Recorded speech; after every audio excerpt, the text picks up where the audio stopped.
இந்த காரியத்தை நான் தனியாக செய்ய முடியாது பாஸ்டர், என் கூட கணவனார் இல்லை, என் கூட மனைவி இல்லை, என் கூட பிள்ளைங்க இல்லை, நான் எப்படி செய்வேன்னு நீங்கள் எதிர்பார்க்கலாம்.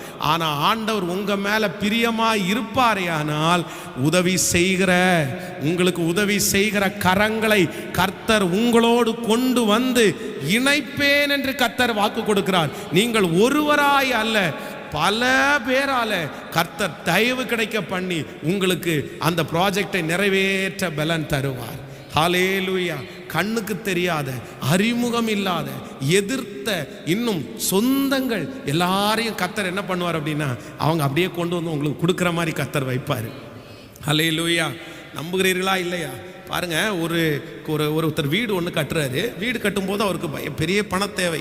அந்த வீடை கட்டி முடிக்கல. ஆனால் வீடை தொடங்கும் போது அவர் எப்படி ஜெபம் பண்ணாருன்னா, ஆண்டவரே இந்த வீடை கட்ட ஆரம்பிக்கிறேன், நீங்கள் சொல்லி தான் ஆரம்பிக்கிறேன், ஆனால் நான் எவ்வளவு இந்த வீடு கட்டாமல் நின்னா